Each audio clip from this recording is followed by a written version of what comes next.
Our story is that we're in a time of needing to come together, right? What matters most is that people care.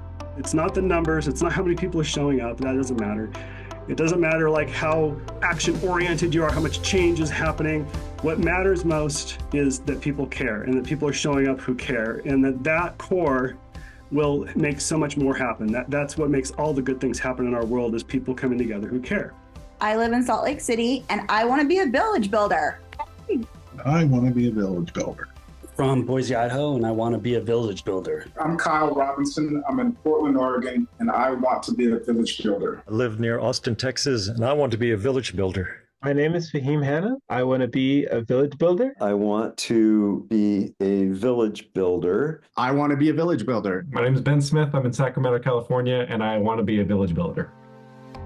I've been part of the Seattle Village since 2020, and I've watched a lot of magic happen. My inspiration comes from living in a society that has been prone to isolation, where people didn't know their neighbors. And it just seems to me that we really need to come together, and we really need to do everything we can to support each other. It has become a good part of my life. And I love community. It will help people connect to each other, connections that don't create further isolation from each other. It's the in-person connections that I've had that really amounted to the most, and where change starts to really happen. Love the idea of connecting with my neighbors and connecting with people at the end of the day. And this system is so easy. So I'm excited to, learn more about myself and other people. I was at a pivotal point in my life where choosing between finding a community and going inward, kind of isolating, was critical. And I couldn't see it then just how important it was. But looking back, it's been huge for me. And I want to make sure that opportunity is there for others who are looking for it. I'm Christine. I guess I'm a village sustainer or perpetuator.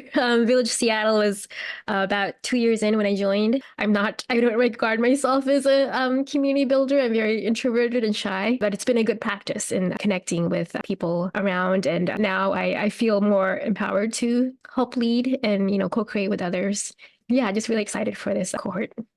We have different teams as part of this nonprofit that are doing things like creating the toolkit that'll help you understand how to put a village together, how to organize people. And I've got my toolkit for building villages, and I'm going to open up my briefcase. I'm going to have everything I need to get started in there. It's like a poster I'm going to put up on the wall. It's going to be a script I'm going to read at the door. It's going to be a website I can send people to learn more. It's going to be the script I'm using for when we have our gatherings. Just all the things you can imagine needing are going to be in that toolkit. The toolkit and the platform all together are going to be that briefcase that Jason mentioned. The tools that we provided are more for you as an organizer, so you can keep track of who's showing up, who's taking roles, follow up with them.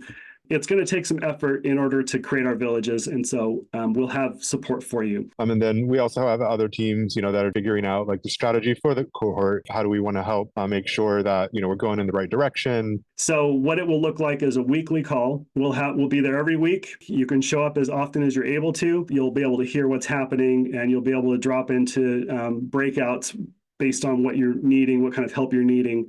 And you'll have a place to send people if they've got questions or they need training. So I just know that we're onto something huge here. This idea of coming together without the agendas, just to be together. It's the proverbial third place. First place is at home. We have a nice safe space there. We get to know everybody. We build good connections there. Our second space is work.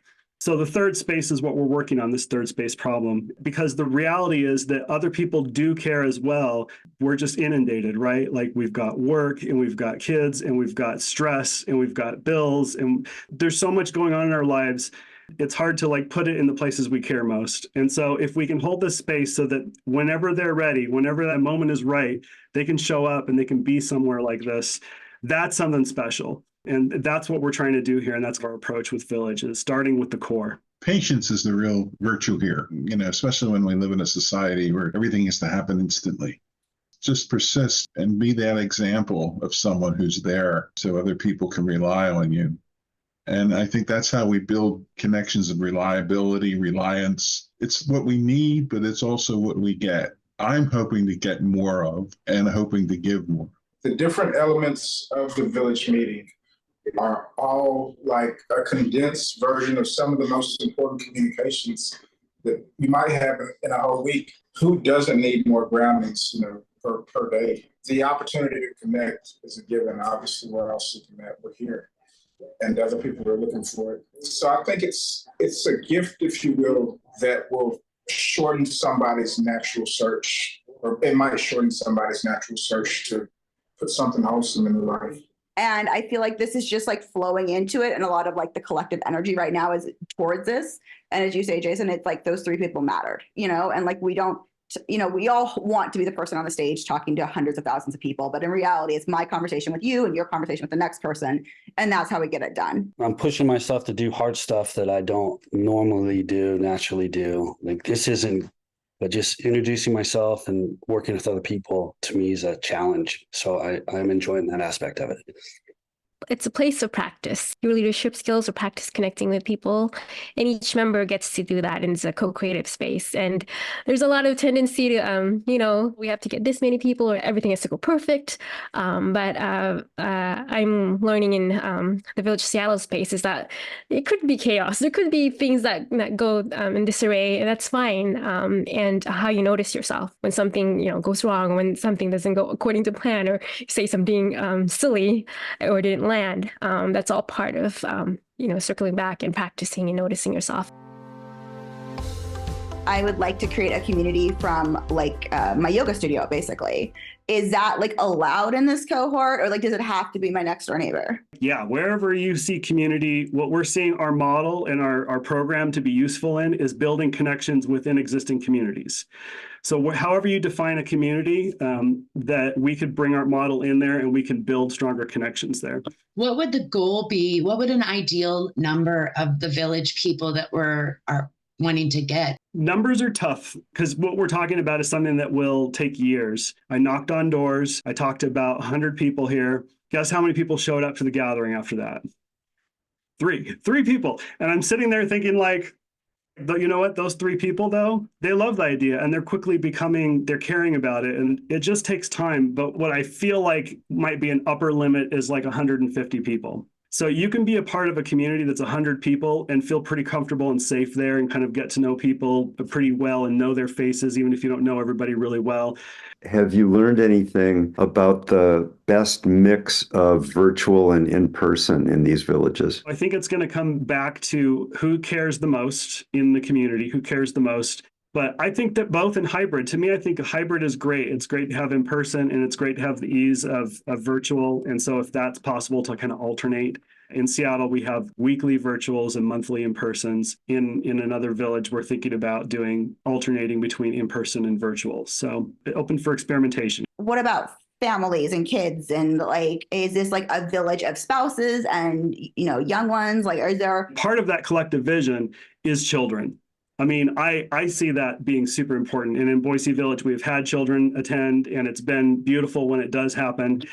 I think it's just going to be another thing that, depending on who's organizing and what kind of community you're in, it might show up. When we talk about the village, I guess the ideal would be have people that live close enough together so that they could actually walk to a common place. But I was also thinking and wondering whether this could also include a larger city, a whole series of villages. I was also thinking that some people might want to think about kind of starting a city village too, and not necessarily be at the neighborhood level, because we found that the city villages have been really helpful in kind of getting villages going.